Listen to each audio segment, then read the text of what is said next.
호미반도는 관광지로서의 자원이, 천혜의 자원이 많다고 이분들도 말씀하시지만 이곳에 살고 있는 주민들도 전부 그렇게 이야기합니다.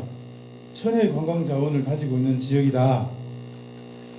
제가 고향은 장기고 외갓집은 장길입니다.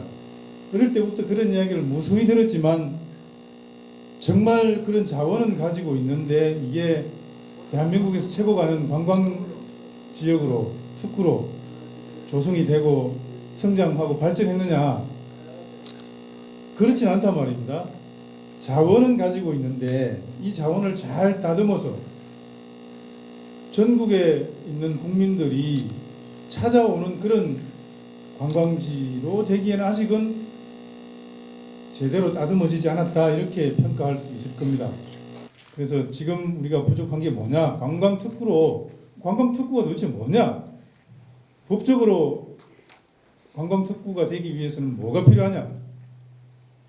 이런 걸 한번 따져보고 이걸 한번 해보자, 이런 의지를 한번 다지는 기회가 오늘 토론회 자리라고 우리는 의미 부여를 하고 있습니다. 바다에 가면 할 수 있는 걸 다 할 수 있는 동네가 어디냐 하면 포항이다, 이렇게 저는 갖고 나가야 된다고 생각을 합니다. 짧지 않은 시간이지만 관심 깊게 지켜봐 주시고 이 자리에 참석하신 분들이 늘 호미반도를 관광특구로 조성해 가는데 관심 가지고 응원 많이 부탁을 드립니다. 풍요로운 호미반도 관광특구 조성을 위한 토론회를 김주일 한동대 교수님의 발제로 시작하겠습니다. 김주일 교수님은 지금 현재 한동대 교수로 재직 중에 계시고요. 평소 호미반도의 문화관광 자원에 많은 관심을 가지고 계셨습니다. 호미반도가 왜 문화관광특구가 되어야 하는지 화면과 함께 설명해 주시겠습니다. 여러분 박수와 함께 김주일 교수를 모시겠습니다. 안녕하세요. 한동대 김주일 교수입니다. 반갑습니다. 자, 제가 오늘 이제 발표할 제목이 그렇다고 괜찮나요? 파도를 닮은 땅, 호미반도에 나아갈 길, 이렇게 붙였는데 좀 너무 내용이 거창하죠? 근데 제가 좀 인공지능 사진을 먼저 한번 보여드리고 싶어요. 이 사진을 보면요, 이 호미반도 내지 영일만 포항시가 얼마나 이게 우리나라에서 독특한 땅이냐. 굉장히 희한한 땅입니다, 여러분들.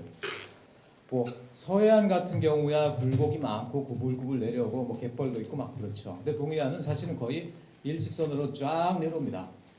백두대간을 타고 쫙 내려가요. 그러다가 근데 유일하게 한번 얘가 그냥 꾸불렁 한번 하고 지나가는데 그게 바로 이제 영일만이에요. 그게 바로 포항시입니다. 뭔가 거기서 또 뭔가 신비하죠.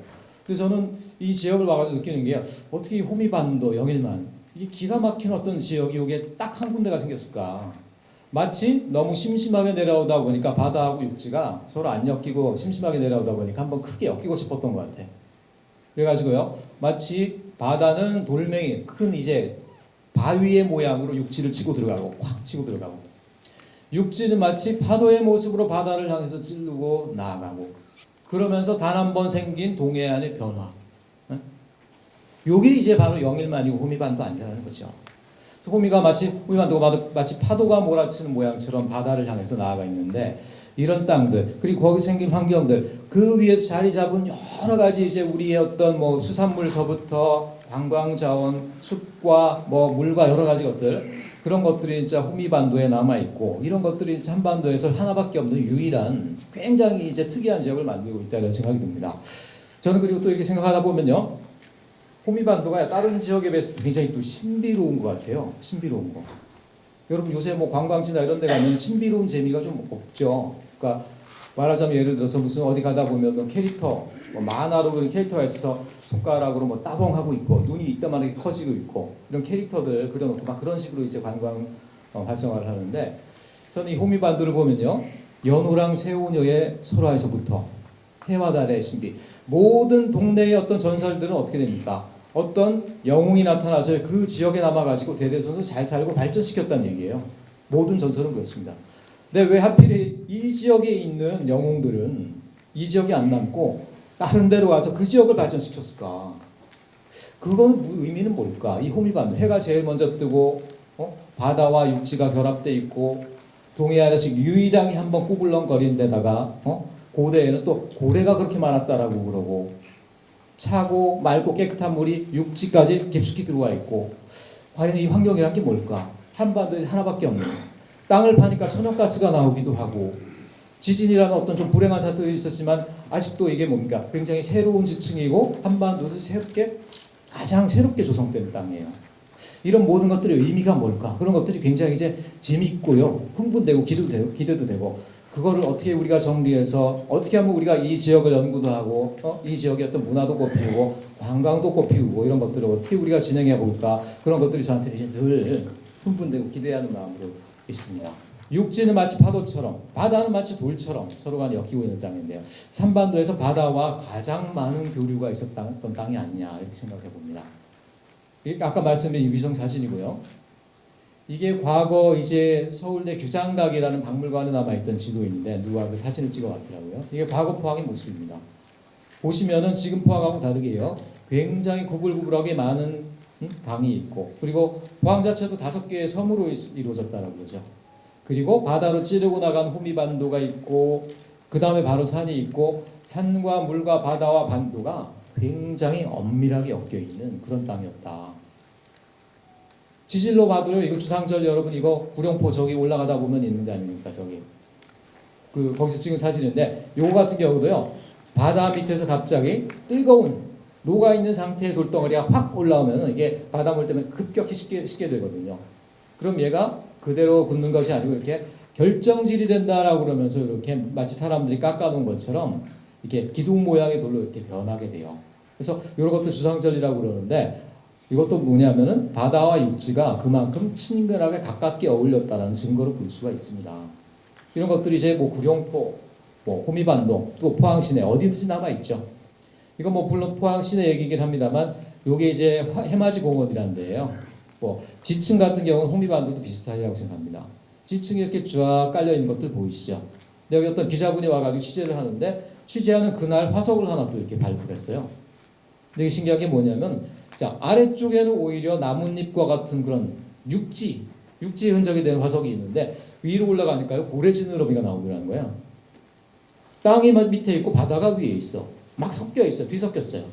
한마디로 이 지역은 육지하고 바다가 그냥 들어서니 나가니 하면서 서로 이제 엮이면서 굉장히 오랜 시간 동안 바다와 육지가 서로 놀아나고 합일하고 융합되고 그런 흔적들이 이 지역 곳곳에 남아 있다. 한마디로 이 지역은 바다랑 가장 잘 만나는 바다를 제일 한반도에서 제일 잘 이해하는 땅이 아니겠냐 이런 생각이 듭니다. 자 다음으로 넘어가고요. 뭐 그런 흔적들은 뭐 산에 가도 많고요. 그러니까 바닷물이 들어가서 육지를 이렇게 갉아먹고 가서 마치 괴물이 입을 벌리고 있는 것 같죠. 뭐 이런 땅이라든가 이렇게 구열이라고 해서 바닷물이 구멍을 낸 흔적이라든가 또 선상지라고 해서 바다가 들어와서 흥해의 신광면입니다. 흥해 쪽이 신광면. 신광면 같은 경우도 바닷물이 들어와서 골짜기를 이렇게 촉촉한 양분으로 메웠어요. 그래서 큰 들이 형성되고 벼농사를 하게 된 겁니다. 바다의 선물이죠. 바다의 선물. 두 번째 키워드는요. 조금 더 빨리 넘어갈 텐데 생태계를 조사해 보니까요. 이 지역이 한반도 생태계에서 굉장히 중요한 곳이에요. 생태계가 들어오고 나가는 관문에 해당하더라는 거예요. 관문에 해당한다. 보시면 알겠습니다만 여기 이제 형산강, 영일만, 호미반도를 따라 가지고 설새들이 들어오고 나가요. 북극으로 올라가는 설새들이 마지막으로 양분을 몸속에 먹이를 많이 먹고 배를 든든히 채우고 나가야 될 거 아닙니까? 근데 마지막으로 먹이를 든든히 채우고 나가는 데가 형산강, 영일만, 호미반도예요. 여기가 북반구 전체 고래들의 고향이었다는 사실들이 학자들에게 굉장히 많이 확인돼가고 있습니다.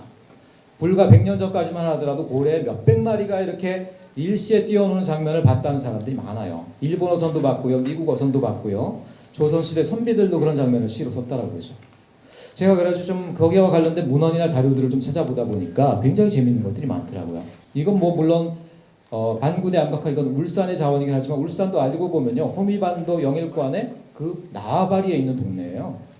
사실은 경주고 호미반도고 포항이고 다 범명일권에 있는 범명일만권에 있는 지역입니다. 옛날에 고래랑 굉장히 밀접한 연관을 지었던 그런 동네라고 생각이 돼요. 그래서 여기 보면은 제가 재밌는 다큐멘터리 하나 발견했는데요. 이게 이제 미국 알래스카 휘나각이라는 곳이에요. 안 가보셨죠? 저도 안 가봤고 그림으로 봤습니다. 왜 제가 이걸 봤냐면은 여기에 고대 유적이 하나 발견됐는데 이 사람들이 온돌을 위해 살더라는 거예요. 온돌. 온돌로 지은 땅. 그러니까 아시겠지만 온돌이라는 게 한반도에서만 거의 유일하게 발견되는 굉장히 이제 고유한 어떤 그런 난방 시스템인 거 아시죠? 근데 그런 것들의 흔적이 알래스카에서 발견됐더라는 거예요. 알래스카 주민들이 어떻게 됩니까? 고래랑 관련된 문화를 발전시켰고 고래 기름을 목탄에다 올려가지고 그걸 갖다 땔감으로 떼가지고 온돌 시스템 발전시켰던 흔적이 남아있더라는 거예요. 북반구에 있는 고래들의 1년 중 이동 경로입니다. 지금은 많이 사라졌죠. 그때 보면은 북쪽까지 올라갔던 고래들이 남쪽으로 내려오는데 많은 생태학자들이 얘기하기를 고대의 고래들의 최종 정착지. 고래는 여러분들 알을 낳는 게 아니에요. 새끼를 낳는 거 아시죠, 여러분들? 새끼를 낳기 때문에 조산원이 필요해요. 아기를 낳고 길러야 돼요. 그런 것들이 이제 우리의 어떤 정신적인 뭐 유전자랄까요? 고래들 남아가지고 이런 노래도 시도 나오게 된 게 아닐까 이런 생각이 듭니다. 그리고 세 번째 키워드는 이제 역시 창조 발견 시작이에요. 한반도에서 유일하게 호미반도 영일만에서 시작된 것들이 굉장히 많습니다. 이 영일만 그리고 호미반도에서 한때 유전 발굴을 뭐 계획했던 거 아시죠? 이거 박정희 대통령 시대의 일이지만 그때 그리고 뭐 일설에 의하면 뭐 일부 석유가 추출되기도 했다라고 합니다. 뭐 그게 아니고 유언비어였다 뭐 여러 가지 얘기가 있지만 어쨌든 당시에는 신문 일면 탑으로 이렇게 영일만 지역에서 석유가 나왔다라는 일면 탑에 헤드라인이 나올 정도로 굉장히 어떤 큰 사건이 되게 됐었던. 그래서 지금 이거는 여러분 그린웨이 파고 있는 현장 가보셨죠? 그린웨이 공사를 하다 보니까 갑자기 얼토당토 않게 이렇게 천연가스가 팍 터진 거예요. 유전까지는 아니고 천연가스가 터졌는데 거기다 불을 붙여놓으니까 지금 어떻게 됩니까? 1년, 2년, 3년째 지금 계속 타고 있어요. 이런 일들이 한반도 어디서 일어나겠습니까? 천연가스가 어디서 나요? 아직도 새롭고 뭔가 변화가 있는 땅, 바로 호미반도이기 때문에 가능했던 일이 아니냐 이런 생각이 듭니다. 그래서 바로 이런 땅이기 때문에 또 혁신적인 교육을 꿈꾸는 학교들도 이렇게 또 포항과 이 영일만 땅에서 이렇게 챙겨낼 수 있었다 이렇게 믿고 있고요. 자, 그래서 두 번째 그러면은 그동안 그런 호미반도 관련해서 어떤 사업들이 있었는가 이런 것들 뭐 주민 여러분들께서 더 잘 아실 수도 있겠습니다만 이런 것들을 조금 한번 살펴보고 크게 봐서는 한 4가지 정도를 뽑아봤어요. 자잘한 거 말고 최근에 이루어졌던 것 중에 한 4가지 정도를 뽑아봤는데요. 하나는 이제 동해안권 전체로 해서 동해안권 발전 종합계획이라는 게 한 번 있었습니다. 그 다음에 바로 최근에 이건 한 5년 전, 5, 6년 전에 있었던 거지만 구룡포 일본인 가옥거리 사업이 있죠. 그리고 마지막으로 재작년 정도에 진행되고 아직도 진행되고 있는 구룡포 문화마을 조성 사업 정도가 있습니다. 동해안권 발전 종합계획을 한번 살펴보는데요. 이거는 제가 포항에 오기 전에 있었던 일인데 뭐 이렇게 동해안 전체 권역을 쫙 뽑아놓고 거기 필요한 어떻게 하면 관광 클러스터를 만들 것이냐, 어떻게 하면 여기에 어떤 바다와 육지가 결합된 융합관광을 만들 것이냐 이런 것들을 이제 많이 구상을 했는데 솔직히 뭐 영일만 호미반도에 대해서 어떤 특별한 내용이 있다라고 보진 않았습니다. 특별한 어떤 중요한 어떤 아이디어가 있었던 건 아닌 것 같고요. 다만 이제 동해안에도 크루즈 관광이라든가 또는 여러 개의 관광을 갖다가 묶어서 하나의 클러스터는 하나하나의 점이 아니고요. 그 점들을 묶어서 이렇게 마치 목걸이처럼 이렇게 묶어있는 코스로서의 관광 그런 것들을 얘기하는 건데 뭐 그런 거를 했으면 좋겠다라고 하는 제안하는 정도 뭐 그런 정도가 여기서 나온 것 같습니다. 두 번째로 가면요. 이제 다음포 고래마을 만들기입니다. 그래서 고래마을 만들기 전체 계획에 대한 구상도인데요. 다음포를 가보면은 지금 남아있는 게 이 마을 만들기 사업의 흔적이라고 남아있는 게 딱 요 이름 뭐였죠? 고래박물관이라고 되어 있는데 딱 가보시면요. 흉가입니다. 흉가. 문을 걸어 잠궈 놓고요. 문이 다 녹슬었어. 이게 무슨 일이었을까? 제가 이렇게 그 당시인들 알아보니까 마을 만들기 한 행자부에서 한 22억 원 정도를 내려보내서 이 마을 만들기 사업을 했는데 근데 그 사업을 하다 보니까요. 지금도 이제 가장 문제가 되는 게 그거예요. 전문가나 어떤 여러 사람들이 그 지역에 대해서 이제 구상을 합니다. 좋은 계획을 만들어요. 근데 계획을 하면요, 그 계획에는 꼭 건물 세우고 도로 닦고 이런 것만 있는 거 아닙니다. 그런 걸로만은 지역 성공할 수 없어요. 5년, 10년, 길게는 20년에 이르게 여러 가지 프로그램들이 준비가 돼야 돼요. 콘텐츠가 있어야 될 거 아닙니까? 콘텐츠. 주민들이 들어가서 이 박물관에서 활동하고 박물관을 관리 운영하는 그런 프로그램을 누가 세워줘야 될 거 아닙니까? 자, 그리고 세 번째 일본인 가옥거리 조성 사업입니다. 여러분 이거 잘 아시죠? 바로 옆에 가면 이제 몇백 미터 가면 바로 있는 곳인데 그래도 이것은 참 다행인 것이 요 사업이 진행되고 나서 구룡포의 관광객이 그래도 뭐 그전에도 많았겠죠. 근데 이것들이 한 뭐 22만 이상으로 좀 올라갔다는 얘기 들었어요.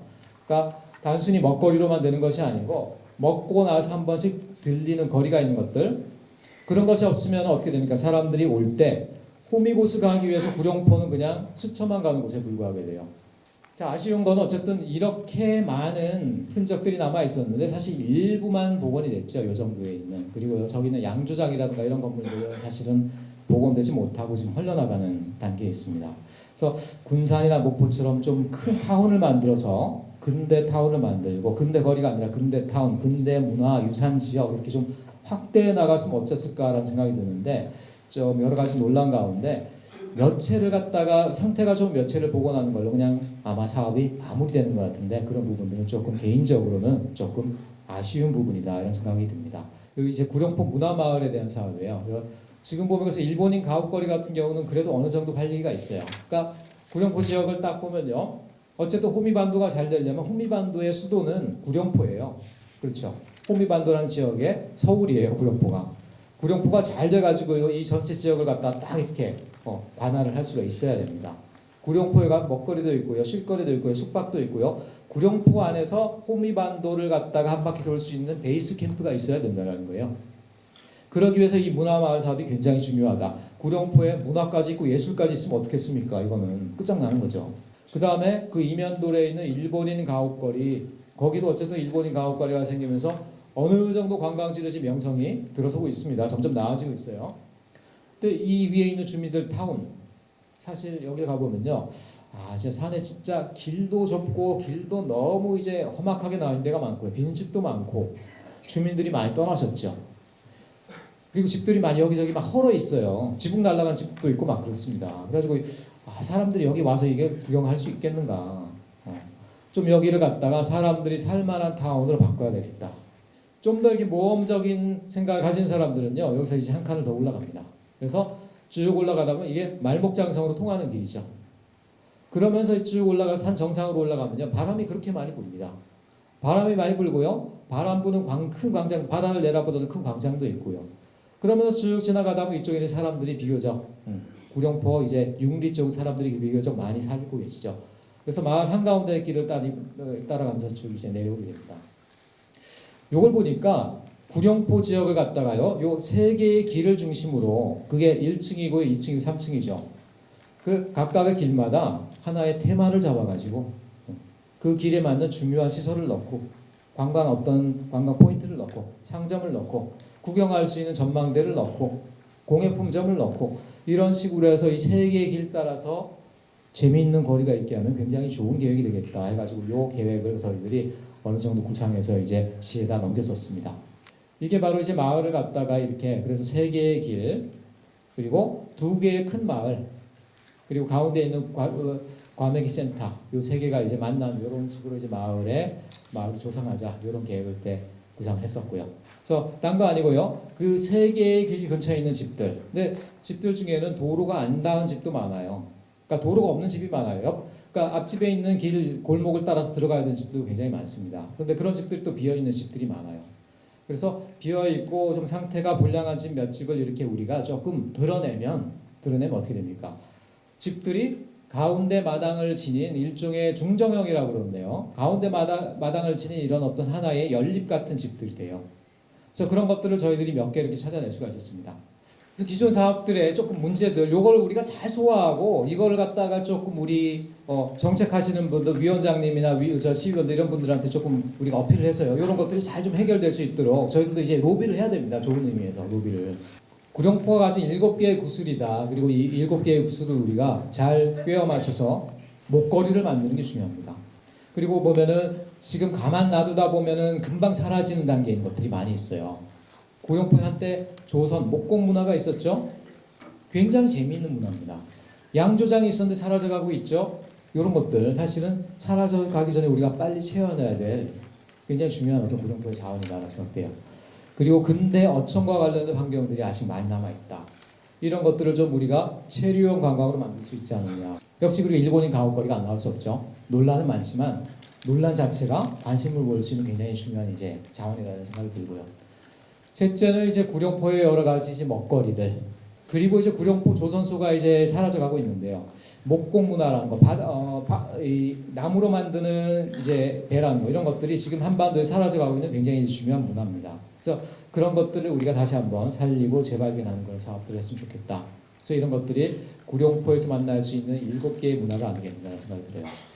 그리고 구룡포 지역 그리고 호미반도에 특히 많은 바람, 그 그린, 그러니까 청정 환경 이런 것들이 청정 에너지 그리고 청정 에너지랑 연결된 에너지 문화 마을 이런 거랑 연결되면 좋겠다 해서 그런 어떤 구상들을 해봤고요. 산 정상에 있는 어떤 바람을 따라서 바람이 에너지를 만들기도 하고 에너지를 만드는 어떤 그런 탑들이 하나하나가 이제 조각공원처럼 작품이 되기도 하고 산 정상에서 그런 어떤 바람을 이용한 그린 공원이 있고요.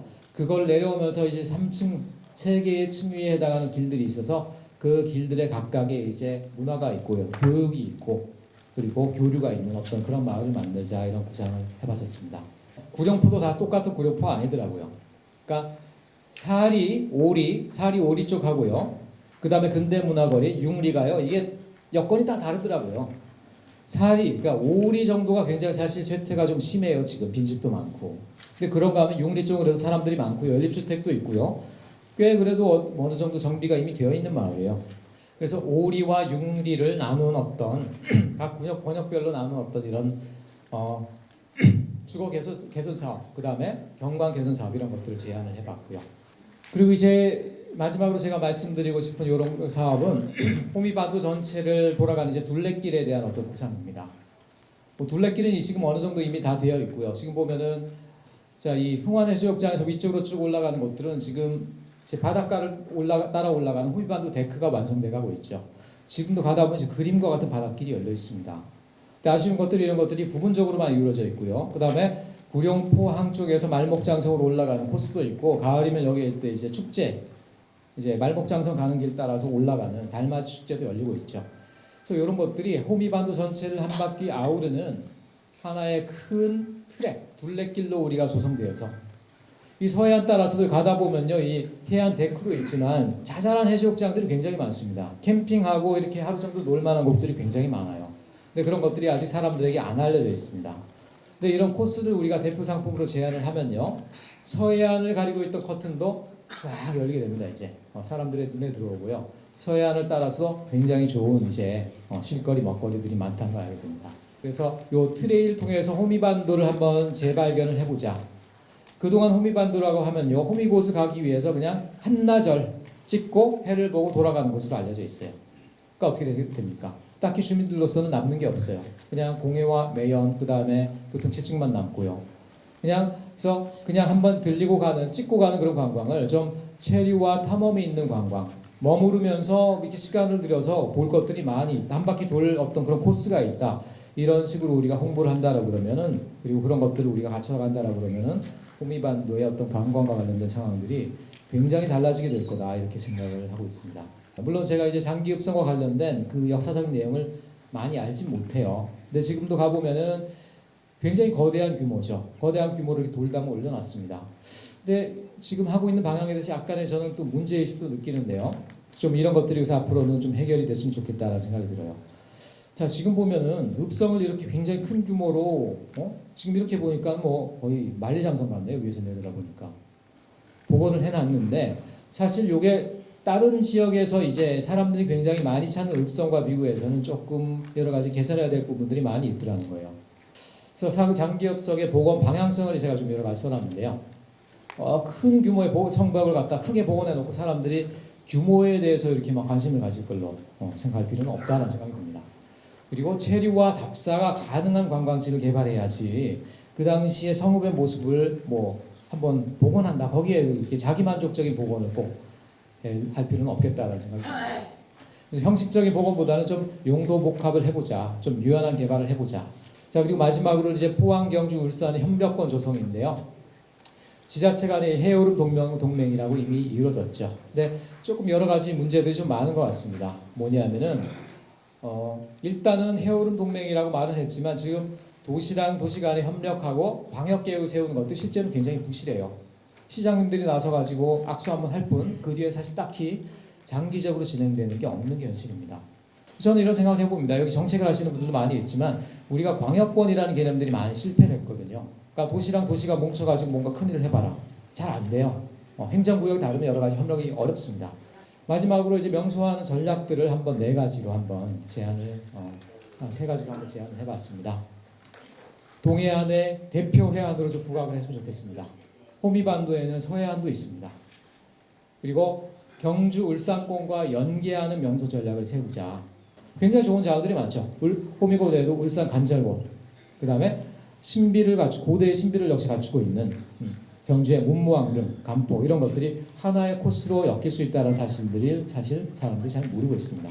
그래서 고래가 돌아오는 미래를 좀 꿈꿔봅니다. 여기서 고래라는 거는 진짜 살아있는 고래도 되지만은 한때 한반도를 한반도 호령하고 한반도에 어떤 문명을 쌓아나갔던 기초, 그런 문화, 그 창조력 그런 것들이 이제 한반도의 고래예요. 지금은 잃어버렸던 고래입니다. 그 창조력의 고래가 바로 포항, 영일만 그리고 호미반도의 땅으로 돌아왔으면 좋겠다는 생각을 하면서 이만 발표를 마치도록 하겠습니다. 감사합니다.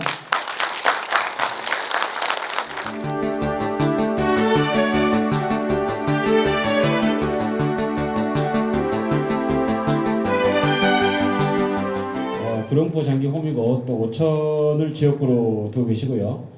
경상북도의 도의원입니다. 이재도 의원님께서 해양관광특구 조성을 통한 기대 효과 그리고 다양한 자원 확보 방안에 대해서 지원 확보 방안에 대해서 의견을 말씀하시겠습니다. 전 세계 어디를 가더라도 이 동해안, 특히 우리 경북이 안고 있는 이 해안선이 전체 560km가 넘습니다. 울진서부터 해가지고 경주까지 560km가 넘는 이 해안선을 갖고 있는 데가 전 세계 어디 가더라도 광역 단위에서는 유일무이한 곳이 우리 경북입니다. 그래서 우리 도지사가 새로 민선 7기를 시작하면서 도지사가 공약하는 도정지표 4가지 중에서 그중 한 가지가 우리 천혜의 해안벨트를 갖고 있는 우리 지역을 관광 자원화해야 되겠다는 관광산업 활성화, 이 공약을 4대 공약 중에서 한 가지로 해서 지금 열심히 하고 있습니다. 그 중에 그 560km나 되는 우리 경북의 해안선 중에서 가장 중심이 되는 곳이 바로 좀 전에 우리 김주일 교수님께서 말씀하셨지만 우리 저희 지역, 우리 여기 계시는 지역민들이 매일 생활하시는 공간인 우리 구룡포와 호미곶, 또 장기, 나가서는 우리 영일만을 두고 있는 우리 포항입니다. 관광의 우리 특수로 해서 하는 거기에 다양한 기대 효과도 있고 또 우리 도가 해야 될 여러 가지 지원 방안, 또 국가가 해야 될 지원 방안이 있습니다만은 저희는 일단 우리 이 지역에 우리 관광 특구를 위한 하나의 좋은 계기가 오늘부터 시작이 됐다고 보고, 지금 우리 경북 관내에서는 관광 특구가 총 3군데가 있습니다.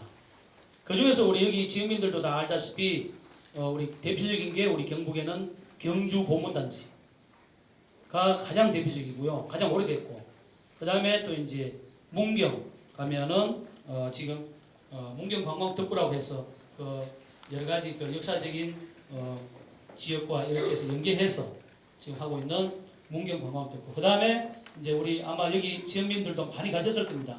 울진, 우리 백암 온천지구. 이 3군데가 지금 우리 경북에서 관광특구로 해서 지금 지정해 놓은 곳입니다. 근데 우리 경북에서 가장 제1의 도시라고 자부하는 우리 포항은 아직까지 이렇게 특별하게 관광특구로 해서 우리가 이 지역을 활성화한 곳이 없어요. 그래서 우리 지금 오늘 이 하는 최초 우리 그 어제만 도당위원장님의 생각과 또 저희의 생각과 앞으로의 계획이 반드시 행해지겠다는 필요성을 느낀 것이 바로 이 호미곶, 그리고 그 옆에 수도인 구룡포, 여기부터 먼저 중심을 잡아서 우리가 해야 되는데, 거기에 따르는 우리 그 여러 가지 관광 조성에 필요한 사항들이 또 많이 있습니다. 축제 관련, 뭐 돌문어, 문어, 과메기, 여러 가지 뭐 우리 산딸기, 뭐 이런 육지 해안선의 지역에서 있습니다만은 이런 축제들도 앞으로 다양하게 좋은 프로그램을 개발하고 또 관광 활성화가 되면 더 큰 우리 축제가 되지 않겠나 하는 그런 기대 효과도 있을 겁니다. 그리고 여기 또 우리 지역에서 할 수 있는 지역별 우리 스쿠버 다이빙, 또 낚시, 또 여러 가지 뭐 레저 활동 이런 부분들도 같이 연계를 해서 하는데 좋은 현실적인 관광 활성화에 기대가 오지 않겠나 그렇게 생각합니다. 저희는 경북에서 여러 가지 일도 많이 산재가 있습니다만은 우리 지역은요 발전할 수 있는 가능성이 저 멀리 있는 산촌, 어촌, 농촌보다도 가장 많이 무한한 가능성을 갖고 있는 곳이 바로 제 지역구이자 우리 이준정 시의원님 또 우리 허대만 도당위원장님 여러 뭐 분들 많이 계신다마는 이 우리가 지금 매일 생활하는 이 공간이 가장 발전이 가능하다는 사실을 저는 이 자리에서 말씀을 드리면서 오늘 간단하나마 또 여러 가지 또 제 아닌 다른 또 우리 토론자들이 계시기 때문에 저 토론은 이것으로 마치겠습니다. 감사합니다.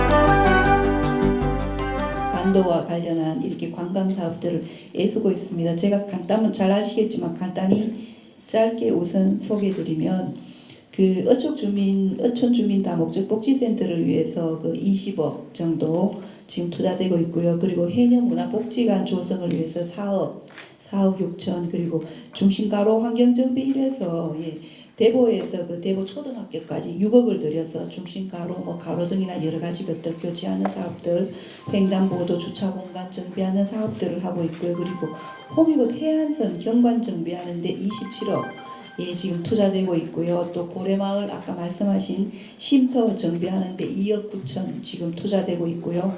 그리고 예전 대보 초등학교 폐교된 그곳에 그 오토 캠핑장, 자동차 캠핑장을 준비하고 있습니다. 여기에 또 1억 7천 정도가 소요되고 있고 일단 기본적으로 호미곶 관광을 하기 위해서 내부적으로 주민들이 우선 안심하고 편하게 사실 수 있는 환경을 조성하고 난 다음에 그 다음에 이제 저희들이 호미곶 반도의 관광 여러 가지 자원을 발전하는 방안을 준비한다는 것을 말씀드리고 있습니다. 아까 저 교수님과 뭐 이재도 의원님 많이 말씀하셔서 이제 그 호미곶 반도가 갖고 있는 그 관광 자원의 그 풍부한 잠재력 이런 것들 많이 있습니다. 그래서 이제 이 문제는 지금부터 이제 그 포항이 갖고 있는 철강 산업의 중심이 변하기 때문에 결국 이제 포항이 앞으로 나갈 길은 우리 호미곶 반도가 갖고 있는 바다가 갖고 있는 무한한 잠재력 관광이 조금 많은 부분에 그 이제 잠재력을 가지고 있어서 이 부분을 개발할 필요성이 많이 대두되고 있습니다. 포항시의 주요 관광지가 전체적으로 지진 이후에 많이 감소되고 있습니다. 그래서 이거 좀 실추한 이미지들을 어떻게 살려낼 것인가가 저는 호미곶 여기 관광특구 조성하는데 굉장히 중요한 역할을 해야 된다라고 생각하고 있습니다. 그리고 이제 요즘 또 그 해양 레저 문화가 굉장히 많이 발달하고 있습니다. 그래서 장길리에 이미 100억을 들여서 만들어 놓은 낚시공원이 있습니다. 이 부분 조금 더 잘 또 활성화해서 하는 사업들이 있으면 호미곶 반도가 가지고 있는 무한한 관광 상품 또 브랜드를 구룡포라는 브랜드를 이제 그 통합해서 만들면 아마 전국 어디에보다 좋은 관광 상품이 되지 않을까 합니다. 여기까지 하겠습니다. 호미반도 시작점입니다. 청림 제철동해 지역구를 갖고 있는 허남도께서 이 지역이 앞으로 이제 주민들이 어떻게 대응할지 그리고 또 주변 환경 어떻게 개선할지에 대한 의견을 말씀해 주시겠습니다. 사실 어촌계가 한 20군데가 있습니다. 그런데 어떤 사업을 하는 데 있어서 제일 걸림돌이 뭐냐? 호미반도 특구 지정하는데 문제가 뭐냐? 어민들, 어촌계와 이 개발하는 사람들의 갈등입니다. 그거 해결 안 되면 이 사업은 어렵습니다. 제가 지금 현재 우리 지역구에서 지금 장면하고 있습니다. 왜냐하면 현재 우리 포항시가 인구가 지금 현재 줄어서 50만 8천 정도 지금 되고 있습니다. 되고 있는데 지금 우리 인근에도 어떻게 되든 간에 귀농, 귀촌하시는 분들이 많아요.